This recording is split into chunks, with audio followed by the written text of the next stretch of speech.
Hello, people. We are back. A2TP podcast, episode 94. How are you? Your boy International Walt back in the building. And your girl Tosh, the co-hostess with the mostest. And we are back for another episode this week. Episode 94. A2TP podcast. How you say 94? 94. 94. Sí. Catch us on A2TPodcast.com, Facebook, Instagram, Spotify, TikTok, Anchor, Breaker, Spotify, Google Podcasts, Radio Public, Facebook. All those platforms you can catch our faces on. Let's get to it. How are you? Well, to start, I am just okay today because, people, I want y'all to see, I get a love note every single episode before the show starts. I ain't get no love note today. So, I'll do my best. But I'm okay. Mentally, I'm probably I'm a 7.75. You know, I was struggling a little bit earlier, you know, just thinking about goings-ons in my mind, but I prayed and just asked God, you know what, remove those feelings of negative stuff and replace it. So I can feel myself improving, and then this love note just made me feel better. So, you know, I'm So does that raise your number? Yeah, you can give me an 8. Okay. What's work like? Dead air. What's work like? is I didn't have dead air. I said I felt it, but work is an 8. It's overwhelming, but it's an 8. I won't complain. That's my favorite gospel song. Financially, I'm a 10. No complaints there. And then physically, I'm a 7. And that's just same thing as I said last week, and that's my own responsibility to do something about it. Just, I don't want this winter, well, I mean, winter, yeah, but fall, winter, you know, the cold weather to go by, and you start feeling like, blah, but not in necessarily a bad way. So it can be good, like you just want to like cuddle up and hibernate and be in the house, but I do still want to be active too. So it's like, you got to have a good balance. It's not like blah in the sense of, woe is me, I don't want to go out, but it's like that. All right, be a cuddle bunny, but there's still. There's a 7+ standard on this show. A 7+ standard? Yeah, so it can't be a standard? I mean, it can't be a 7. You can give me a 7.1? A 7+. A 7.1? Just a 7+. It ain't gotta be no number. Okay. How are you? I'm good. Mentally, I feel like I'm about a 7. Plus. I was supposed to say. Do you need a love note too? I had one today. Yeah, I had one today in my lunch, so I appreciate you for that. Gives you love notes in your life. Your amazing wife? My wife. Yeah. That's who gives them to me. So that's cool. Work, I feel like a 8. That's for good. work. You've been enjoying work. Finances is a 9. And physicality, I feel like an 8. Nothing hurts. Nothing's bad. Nothing going. Oh shit! Tweak my back. So I spoke too soon. Did you just tweak it? No, I tweaked it downstairs, but I forgot about it. So probably a 7+ on that too. I bring the 8 down to a 7+. Can I tell you something I've been thinking about lately? And this is like some old lady stuff or old people stuff, but it's been on my mind more and more. I want to invest in a sleep number bed. I don't. I do. Like, I feel like we're not really getting. What are you, 60 fucking 5? Not getting a sleep number bed so you can hear that shit zzz in the nighttime.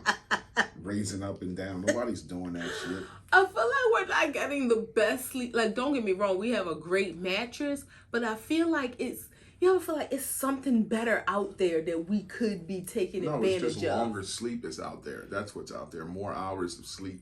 That's what's out there. Yeah. The not breaking of sleep. Maybe getting up for a consistency of 5 to 10 days without an alarm clock.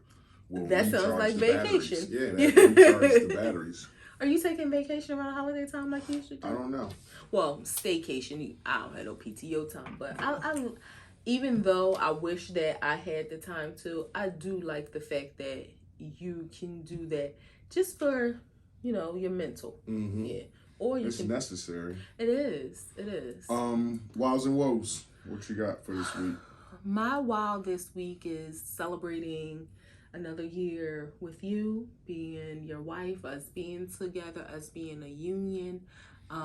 We had a great weekend of relaxation and fun, and we like to do the fancy smancy stuff and getting dressed, and I don't know, maybe it was just like the chillier weather too, or just being comfortable, and that it just felt good. I had a great time. We did a little bit of everything, like we did a little bit. We had like a cheap lunch date at Chick-fil-A. We had massages, got manis and petties, and had some good fun. So that was really my wow. I had a great time. What was your wow? Just dysfunctional family dynamics can really be taxing on people, and it's not something I feel like it's just me or just you. It's crazy how prevalent it is.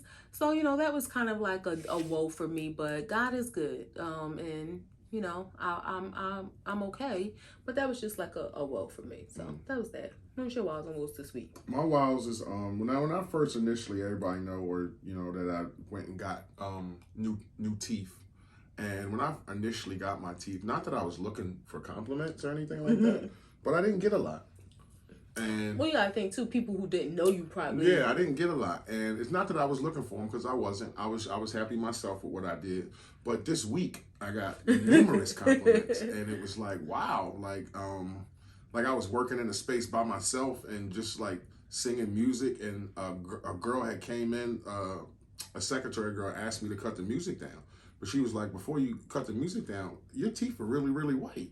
And it was like, wow, that's cool. and then somebody in Wawa asked me, like, what's going on? And then when we was at our place having fun, another person had asked me. So that just made me feel good. Just the compliments. They look great. I like them. And I've seen a lot of different people get teeth, and, I've seen people be negative about it too. And it's like, I mean, not about you personally, but like there was I don't give a fuck. No, I'm just saying about people saying, like people posting videos and people like, you didn't need to do that, your teeth were fine, or you could have did this or you could have did that. I think that's one of the biggest problems with society, people telling other people what to do. Mind your business. I seen this video, this young girl, it's crazy, she went to Mexico. 25, like the conversion between whatever she paid there to US dollars, $2,500. And they look great. I don't know about the quality, the provider, none of that kind of stuff. They look nice. She was happy. She was beautiful. So I think that's one of those things that your smile is like, your body, if people want to get cosmetic surgery, you can cover that up and stuff like that. But your smile, like that's something that is hard to cover, and who wants to do that? So I'm happy that For me, your smile is like good. Your eyes. Like people, something that they see, they kind of look in your mouth because you talk to people, and they look in your eyes because, that's like a human, right, a connection type thing when you're talking. So yeah, your teeth is like your eyes to me. So yeah, so I'm happy that you feel good. And the guy, he was like, what's up? So they look great to me. Yeah, and that was crazy. A dude asked me, so it was weird, like, because you get compliments from women and you like smile about that, but a dude, he kind of caught me off guard. Like, fuck you mean? These. Yeah. My woe is, I don't know what it is, but I went and got a mani-pedi with my wife, and the lady was real rude to me, ignorant, and I can't stop thinking about it. And it's fucking the middle of the week, and this shit happened on the weekend, and I can't stop thinking about this lady. I'm coming after you, lady. I'm coming after you. I asked you, did I need to go and check her? And you should have let me. Because we should have just left and continued our day. But it's weird to me how this is like the 4th day and I'm still thinking about this fucking lady. Yeah, you gotta shake it off and pray about it. Like, so I cannot stand rude customer service. Like, I cannot stand it. And this was a scenario where, first of all, you don't wait for a tip. I don't care what the field is, what industry it is, food, personal services, whatever. A tip is yes, it is recommended. It's like the social etiquette, but it ain't required, and everybody doesn't have to. No, we are people who tip, and we tip well for services when deserved. But you don't wait for somebody to tip before you finish services. And you shouldn't wait at all, but damn sure not before you finish services. Especially if you don't know who's a new customer. Like if you're a new customer, then you don't know the process of said store, said establishment. So if you don't understand the process, then walk people through it, but give people the opportunity. I'm gonna say something to her when I go back in there, because I'm not new, and I'm gonna say something. She might not even remember who you are, but I am definitely gonna say something to her, because I don't like the fact that this is bothering you 4 days later. Yeah. And I'm gonna just tap on her shoulder like, listen, I got it, babe. I just want to say before we get started, this is episode 94 of this podcast. Yes. And when we started out, I wasn't really that good. She wasn't really that good. And throughout this journey, I feel like we've gotten better, and I feel like I really, really know how to do this now. So y'all are going to see us one day, and we wouldn't start out doing this because we wanted the lights and all that stuff, but we started out because we had something to say, and we still have something to say. But y'all are going to see this podcast grow one day, and it's going to be huge, and it's going to be big, and we're going to be in the lights, and y'all are going to see us. Mark my words on it. It's a promise. So I just wanted to say that. I feel like we really got the hang of this, and we're going to make some moves, and you're going to see us in a bigger place, and that's that. Ow. Looking forward to it. This coming season, holidays are coming around. Halloween is close. Holidays are coming soon, and a lot of people get MDD, and it's major depression disorder. Oh. And a lot of people, it's different from SAD. It's different from seasonal disorder. That's something to do with the sun and the seasons. But this is specifically based around the holidays, where people put expectations on themselves. They don't go to family gatherings that they should go to or they shouldn't go to. So they put themselves around people that they probably shouldn't be around. They have expectation of gifts.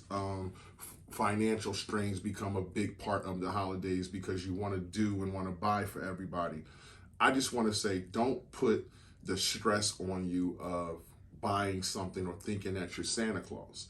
I do think that everybody on Christmas morning should have one gift to open, and that's it. But you don't have to go and break your back and try to buy your kids or your spouse or your loved one thousands of dollars and stuff for one day when you know you guys have bigger dreams and aspirations ahead of you. So just take the holidays at ease, take the stress off yourself. I'm gonna give a couple of coping mechanisms out during the show to kind of help with the MDD as we get through the conversation. But take it easy this holiday season. Have a great Thanksgiving. Have a great holiday. If you can be with family, be with family. If you can't, be with friends. That's your family too. Be with your spouse, be with your loved one.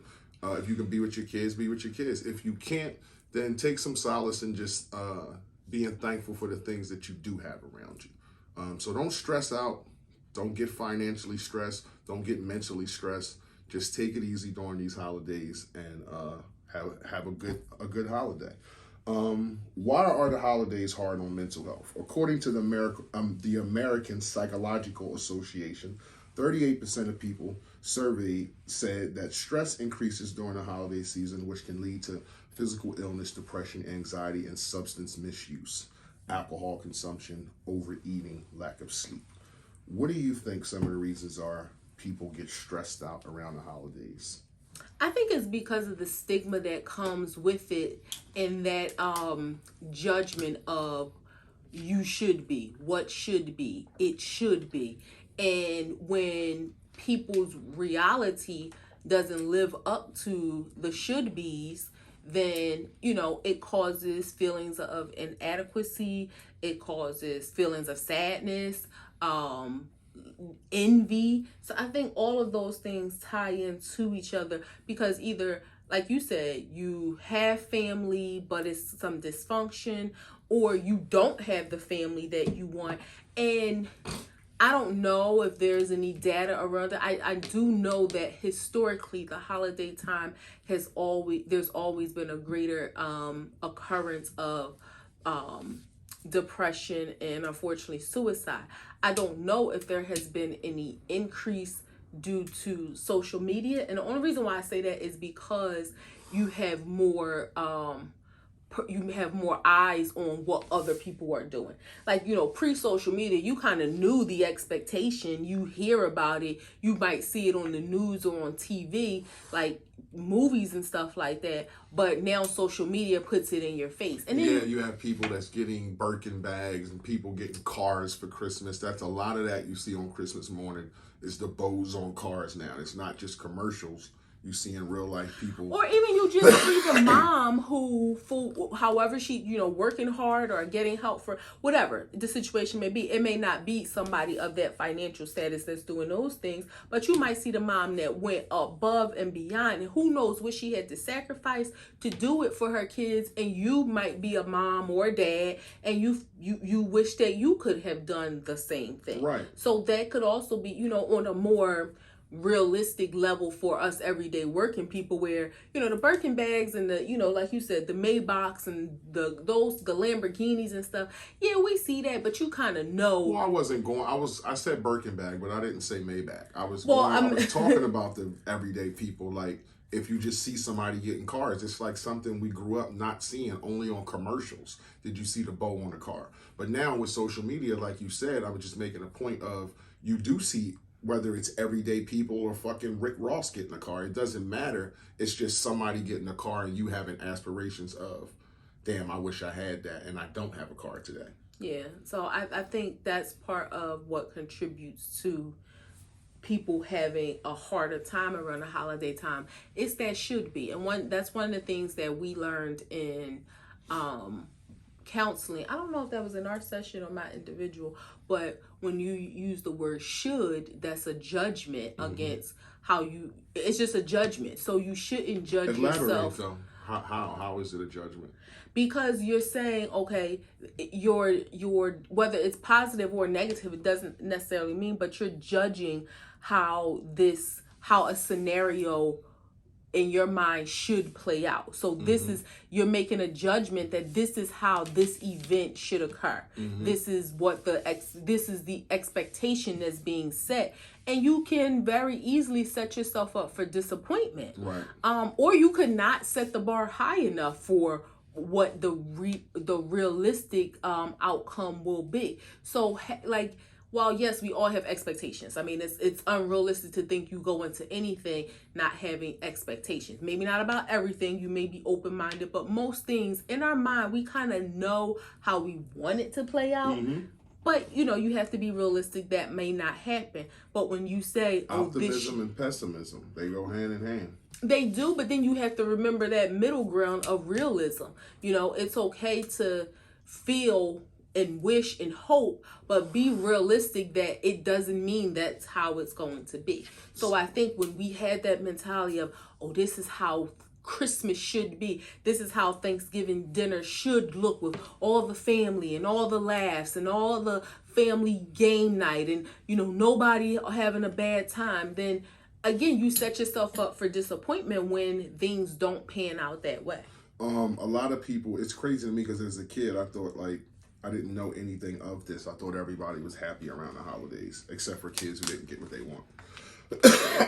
But as you get older, you realize a bigger perspective on the holidays. It's not just about toys and games and all that kind of stuff. And a lot of people do turn to drugs and alcohol for stress. And it's like, damn, it's such a joyful time of the year, and people are picking up addictions.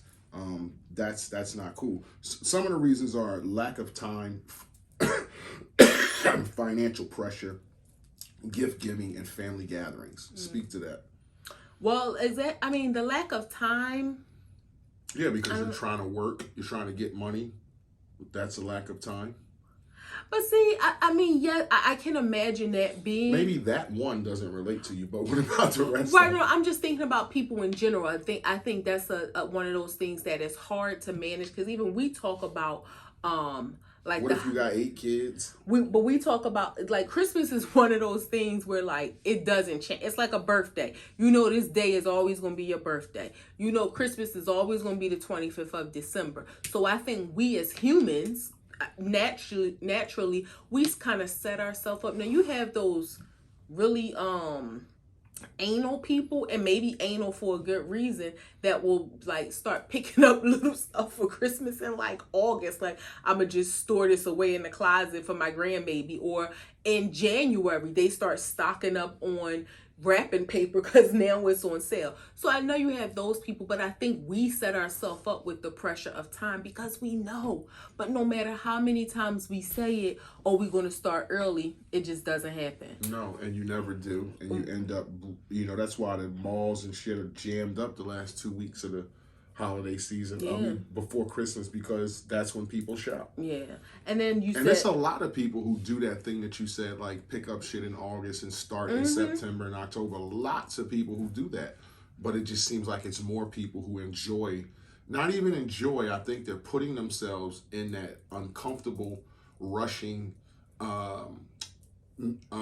state of mind because somehow they're getting some type of euphoric rush out of it. I don't even know if it's euphoric. I think it's one of those things where you think about this, right? We know it's 24 hours in a day. It's 7 days in a week. We know how many days it is. Well, if you don't know off the top of your head, you can count the days to Christmas. But we always think we got more time than it really is. Yeah, and next thing you know, you look up, you like, oh my God, Christmas is in 3 weeks. But in your mind, you kept thinking, oh, I got time. Oh, I got time. And then it's like, damn, I don't have, it's here. Yeah. But we do, that's self-inflicted because the calendar. But that's what I mean. I think we get something out of that. And and you're not supposed to get something out of being uncomfortable, like a euphoric, a sensation. So maybe I'm using the wrong word, but you get something out of that last minute. Let me run to the store. I'm looking for shit. I can't find shit. Oh shit, I found it. And you finally get it and you get back to the car and it's like, ooh shit. So maybe this is going a little too deep. Do you think it's like one of those things where it's like that, again, self-inflicted struggle, but you know you're going to make it happen. So it's like you put yourself under pressure to struggle so then you could feel victorious when... Exactly. So you can get the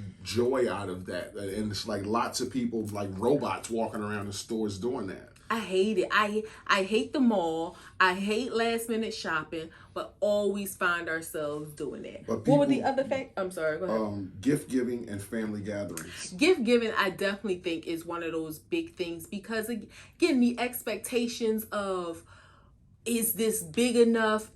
Does this cost enough? Right. Is this cheesy? And it's a shame because, I mean, people kind of set expectations for the kind of gifts that they want. I'm going to tell you this. This is one thing about me, and I just recently posted this on social media, on Instagram. I am one of those people who I don't like, except for him. But I don't really like when people ask me what I want because I really love any gifts. Like, I like the fact that somebody just thought about me. A mug. I specifically asked for pot holders last year, and they're good quality. Like, I love them. Like, I really ask for, if somebody does ask me, it can be like the most trivial thing, but I just like a gift. Now, I know you have some people that are more materialistic, you know, maybe because of, and that might be a thing too. Maybe you might have family members who live a certain lifestyle and people feel the pressure of like, they have to buy them something at the right, because you have people that are on different levels. There's levels to this shit, but so you might think this person or this friend you have that lives in this $500,000 house who drives a Tesla and has all the electronic equipment, you can't buy them a mug. Or at least you think you can. And that's but it's supposed to be about thoughtful. So what in society, I think the sensationalizing Christmas, that's what made people, like, they felt like, oh, I can't buy a mug. Like, it's not just about the thought. I have to stress myself out and go into debt because I think I got to buy you a computer because you live in a nice house and got a nice car and you got all these gadgets and gadgets. But you hit it on the head. It's the sensationalism of Christmas tied in with the materialism of the society. Because one of the things that I like to do now, I mean, it's a little different with my husband because he's a man. But with like friends, my siblings, one of the things that I like to do is buy people stuff that I like. And I can't take credit, but I kind of stole it from like Oprah's favorite things. Like when she gives out gifts, it's like throughout the year, throughout that year between the holidays, things that she's discovered, that she's used, that she's bought for herself, that she decided like, wow, I really like this. So the idea that she used was, these are my favorite things. I want to share it with the people I love, because hopefully you'll love them as much as I do. So I have really used that mentality. And for me, I can sleep good at night knowing like that gift was from my heart. I ain't chin jag nobody and just trying to slip them something. Like one of the things, I've tried to do over the last couple years is like, I know people have Friendsgiving, but I'm not a fan of potlucks. So we'll do like a Friendsmas thing where I get my friends together, we do things, and I've given them things that I love. Last year, it was the reusable straws. Like, even though we forget to take them, but you go out the restaurants and they got these stupid paper straws now. So I gave everybody a set of like iridescent reusable straws. You can use it in your house, but it's just one of those things that it's a thoughtful gift. It's inexpensive, and you don't have to stress yourself out. And it's something that I really like. You can buy 4 friends that instead of thinking I got to get 4 iPads. Right. Like you don't have to do kind of shit like that. Even if you have kids, like your kids, you can get them quality gifts, but you can also get them simple gifts that go like accessorize. Like, you get a quality thing, but here goes some simple stuff that you've been saying you wanted throughout the year, or stuff that I know you can fucking use immediately that you'll appreciate. So you don't always have to stress yourself out with, unreal expectations on the way something should be going, or the way like she said, the way a Christmas has to be, or Thanksgiving has to be. I think if people focus on what people have said for years but don't really live by, it's the thought that counts. And people should be of the mindset in receiving a gift. We know that it really isn't how the world works, but I think that would take away some of the pressure. At what age did the holidays change for you? Like, where to think back and just give it some thought. Like, when was it the first time that you probably didn't get a gift on a Christmas and you realized, damn, I'm grown, and not like, like nobody loved you, but I'm not in a relationship. I'm grown enough where my parents don't buy me shit. Like, I'm grown, and this year is Christmas, and I didn't really get anything. So, I mean, I've always got something for Christmas, even when I was grown. But what I remember, and I'm trying to think, it probably was around like 16 or so. I remember feeling like that shift of Christmas. So in our family, we didn't get clothes for Christmas on Christmas Day, but we always got clothes before we went back to school, because my mom will always say right after Christmas everything's going to be on sale. So before we went back after the New Year, she will always take us shopping. We just didn't have clothes open on Christmas. But I remember being like 16 or so, and like the other gifts that I got were smaller, not as exciting. Scarf set. Maybe maybe a diary, like just really simple stuff. And I remember just kind of sitting back and watching my sisters open their stuff and realizing, like, I mean, as a kid, I felt salty. I felt a little salty, but then I remember just like knowing that, my mom did the best that she could probably, and my sisters were excited, and they didn't know. I mean, because when you're really young, you're not thinking about the quality of the gifts. You just like, I got new stuff to open. So I think that was around the time I felt it change. And so that kind of like level set my expectations moving forward. And then there was one year, and not to be ungrateful, because we definitely got gifts, but we decided to do Christmas differently. We went shopping for ourselves. Like, you buy yourself some stuff you want, I buy myself some stuff we want. We went together, but kind of went our separate ways. So we had all the stuff. So when we woke up on Christmas, it was like, I ain't have nothing from him to open. He had nothing from me to open. We said, we ain't never doing that again. Because it was like, wait a minute. Like, that just little kid. And if you don't celebrate Christmas, then that's fine too. Like, I know Toya, her family. I support all my Jewish friends.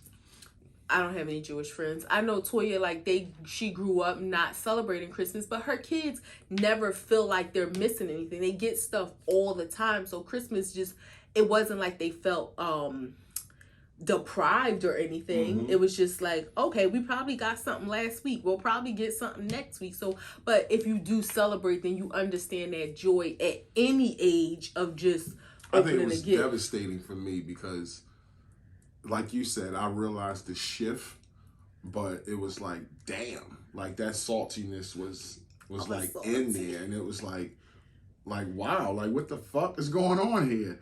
But I do remember like being grown, and in the first couple years of my situation, like when I was in trouble, I didn't get anything for Christmas. Did you just by yourself? Yeah, and it was like, damn, like it's Christmas, and I'm by myself, and I ain't got no gift. Like, it was like, damn, life is real. Mm-hmm. Like, shit is real out here. And I remember that. It was eye-opening. It was like, damn, like, I'm not sharing life with nobody right now. Like, shit is crazy. And it's Christmas, and it ain't like the normal Christmases. Like, right. I'm really grown now. What was your parents' perspective of Christmas growing up? I mean, I know your dad wasn't always in the house, so I don't know if you have insight for him. But with your mom, like, what was her attitude and perspective? Her attitude was, I want to buy you guys a bunch of shit. Like, she liked Christmas. I can't remember if we decorated like that. Like, yeah, I think we did. We had lights in the windows and shit like that, and always had a tree. But it was, I'm gonna get you this much money in the beginning of the year, the middle of the year, it was this much money, almost Christmas, it was short. By the time it was Christmas, it was $100. And it was like, what the fuck? Like, but was she like jolly on Christmas? No, she was more stressed and upset because she knew that we didn't get what we had said we wanted all year. Now there was some Christmases where I do remember getting like the remote control car that I wanted and shit like that. But, I don't. So I do remember some good Christmases. But I always, as a kid, you want toys. You want things. You want shit that you can show off, the shiny stuff. But my Nana, like, no matter what Christmas it was, I had a whole winter wardrobe at her house. Mm-hmm. So I could go there after opening a toy or being disappointed at my house and go there.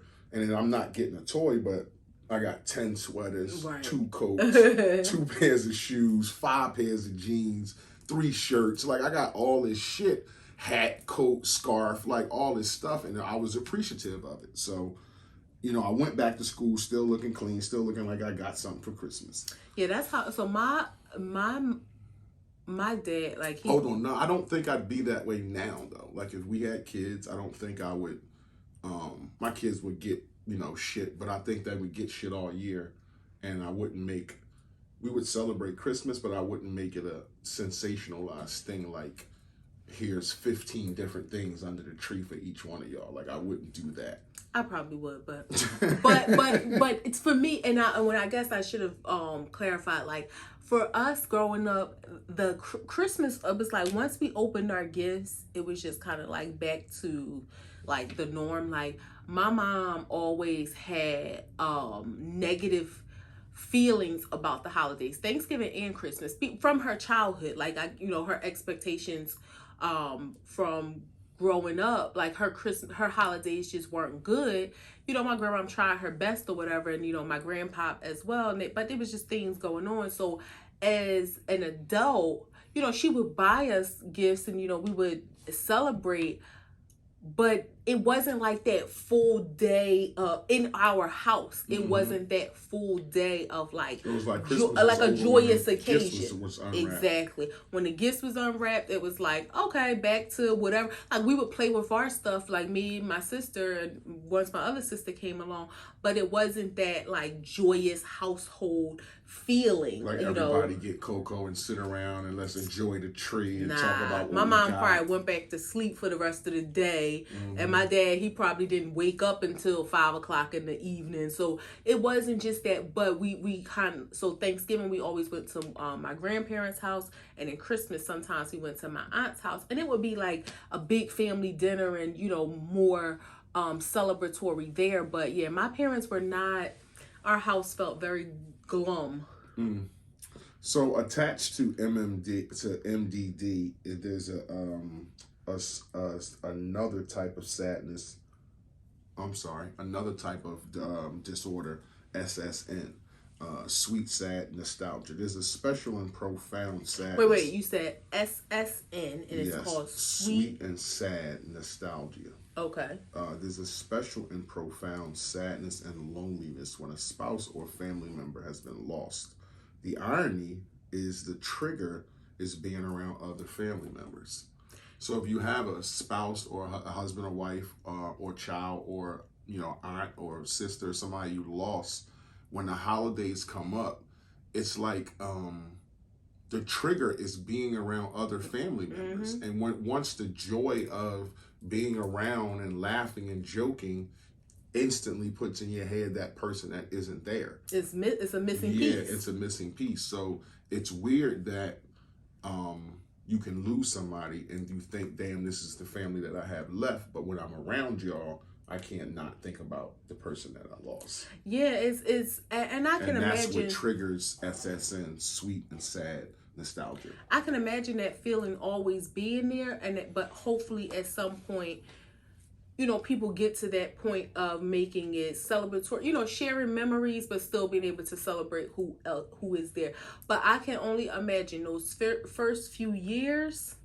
It's probably, and not even like first 2 years of just Christmas, any occasion. You think like birthdays come up of various family members. It's like it's always going to be a thing of that missing piece that would be there. So, I think about like my Aunt Carol when, if our family gets together to do stuff and it's like, yeah, like she's a missing piece to it. And it makes me also, when you were talking, it made me think about my grandma. I remember growing up in the summertime, her block was like our it was like the neighborhood event of the summer, the block party on Gordon Street. But for our family, because we lived in the same neighborhood, I've been to this block party several times. But for our family, it was like a mini family reunion. One, because it always fell around my grandma's birthday weekend. So we always would have a birthday cake for her. I think you got other cousins and shit that come in because of the block party. Well, because of the block party, because of her birthday. So it was like, and of course, like, once she passed, it went away. Because even though my grandpa was still, it was, for me, I couldn't imagine ever going back. Yeah. Like, this was because of her that we was all here. So it's one of them things that you hope at some point, because I know for some families you have that key that hold the glue, like they say, that holds the family together. And for some families, it falls apart when that person is gone. But you hope that in other areas, at other times, that people can kind of find their way back if it's a healthy, loving situation. Right. So yeah, this holiday season, just try to not get excited, not get too overwhelmed with the cost of things and what you got to do for people. Just try not to get overwhelmed with the season. Have a good holiday. Try to have a good Thanksgiving. If things are changing, or if things just don't line up the way you want them to line up, just try to be thankful for what you do have, is all I'm trying to say. Some ideas to help you cope is around the holiday season, engage in self-care. So maybe go out and get yourself a massage and buy yourself something and stop stressing about what you got to do for other people. Maybe just buy yourself a little something. Stick to a routine. Don't just be out here haphazard. Have something to do every day. You like that word? Yeah. Turn down invites. Don't have to be at everything. Don't have to go to everything just because it's the holiday.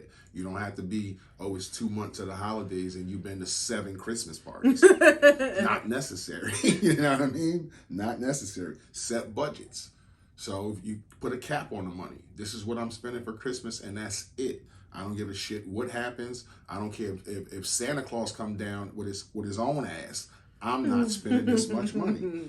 And just know that December 26th, it's over. The feeling will pass. So just know that. Try to do all those things, but in the back of your mind, know whatever you're feeling, whatever anxiety is there, it all passes on the 26th. Life goes back. Can I say something? Sure. One of the things that I think that is great that we've done in our life in different capacities around the holiday time is giving back. Mm-hmm. It is such a feeling of fulfillment.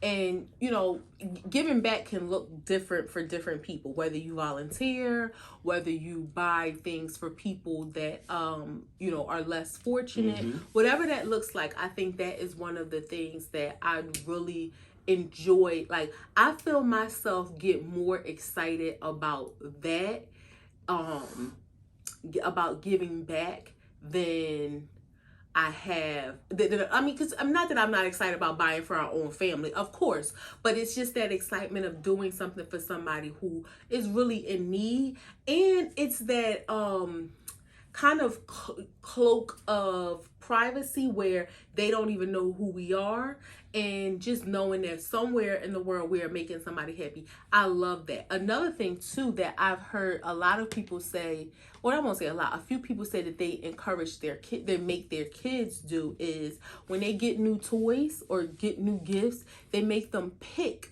some of their gifts, some of their possessions that they already have to give away. Mm-hmm. And I think that is a great idea of just exposing kids to giving back, because you grow up to be that kind of adult when you're that kind of child of gimme, and having those expectations. And not to say you can't learn to give back as an adult, but it's also when you see that is ingrained in children to give back. I mean, on a smaller level, like I have been in a situation, this was years ago, I'll never forget, like I had took the kids to like Wendy's or McDonald's or something. This had to be like 10 years ago, because I don't even think the two little ones were born. And going through like the drive-through, getting them something to eat, and I think it was Wendy's, and there was a homeless person asking for something, and I just gave them my food, and they were like, "What are you going to eat?" And I'm like, "I'll figure it out. Like, I'm okay." But so now, as they have gotten older, if we see somebody, they might ask for $1 or something to give to somebody who might be on the corner. So just ingraining that in them to know that it's okay to give to the less. I'm not one of those people who like, oh, they gonna use it for drugs. That's their that's their battle to fight.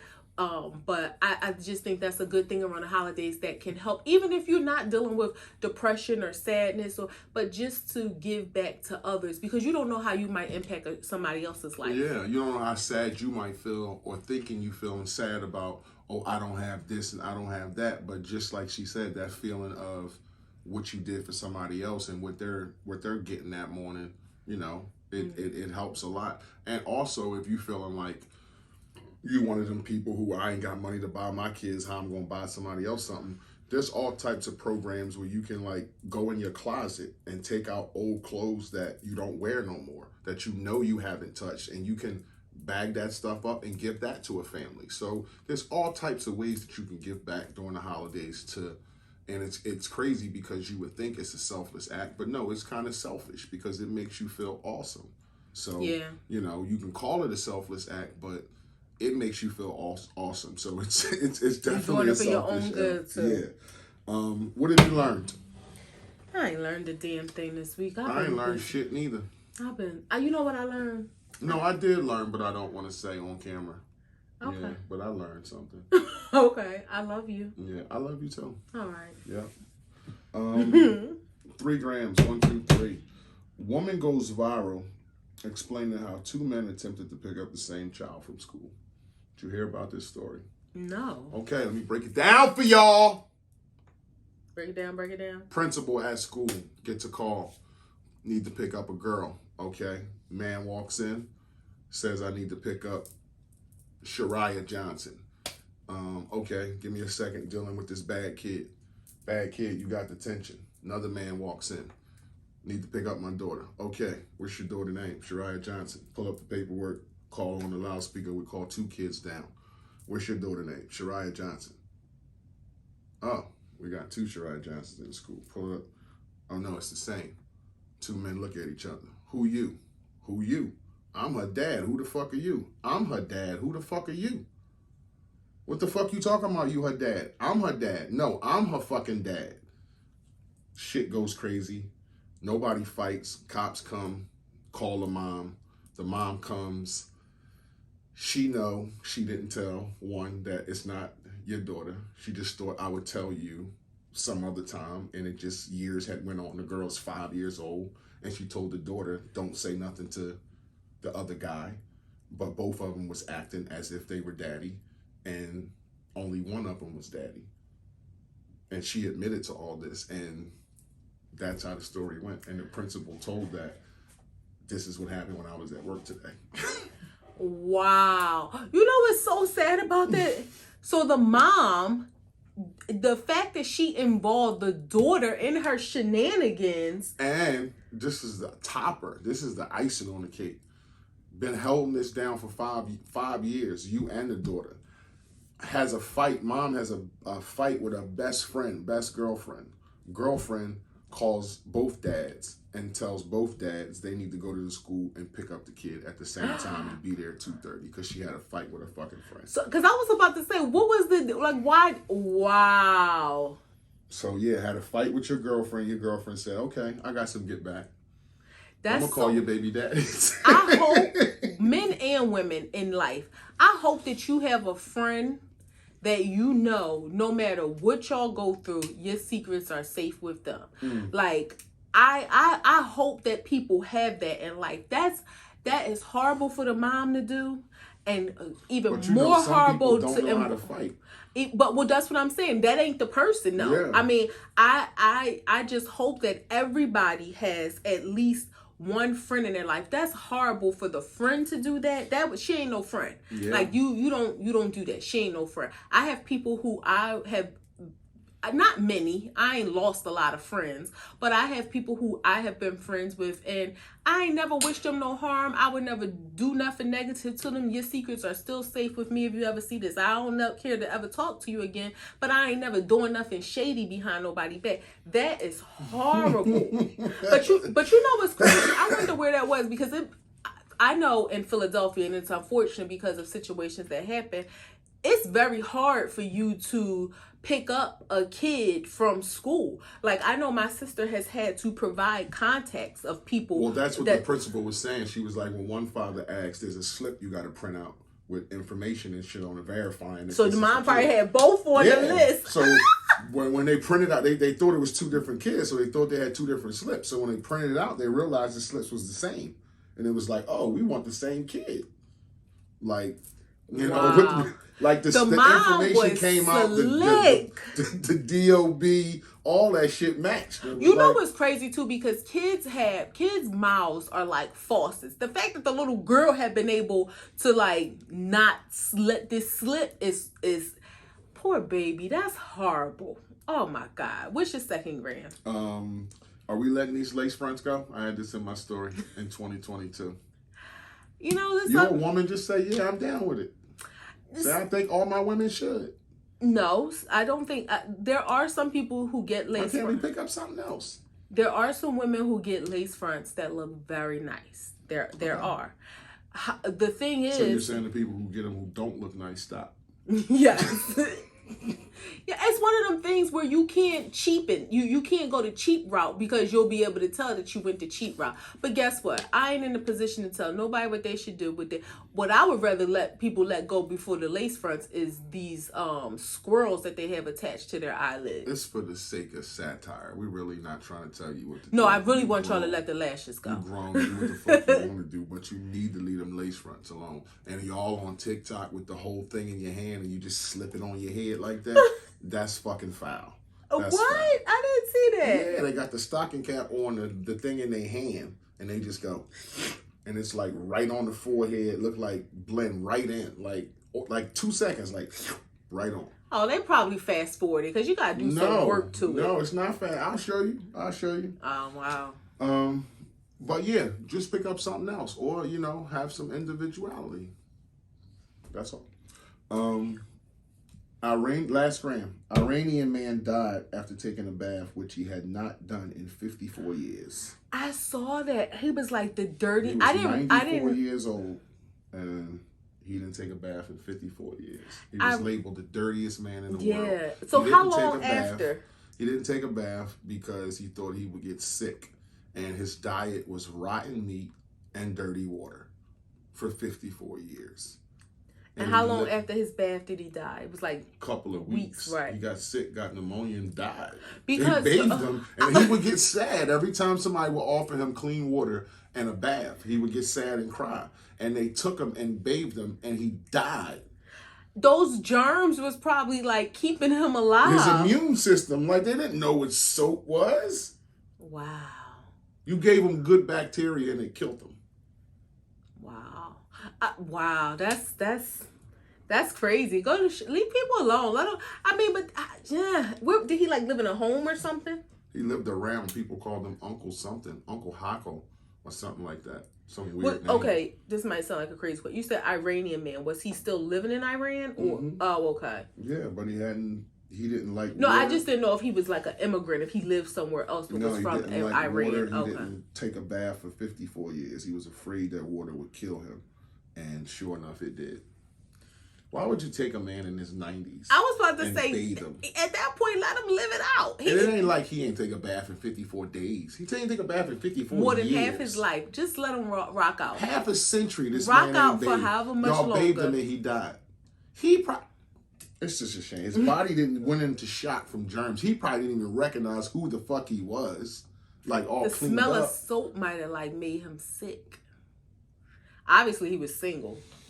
Yeah, obviously. Got no life. If that's what you asked. Let's do a wrap. Act 2 the podcast, wrapping up episode 94. Your boy International Walk. Your girl Taj, the co-hostess with the mostest. See our faces on act2thepodcast.com, Facebook, Instagram, YouTube, Google Podcasts, Anchor, Breaker, Spotify, TikTok, and Twitter. All those platforms. And take my word for it. You're going to see us in the lights. Peace. If you fuck with us, you fuck with us. If you don't, you should. Peace.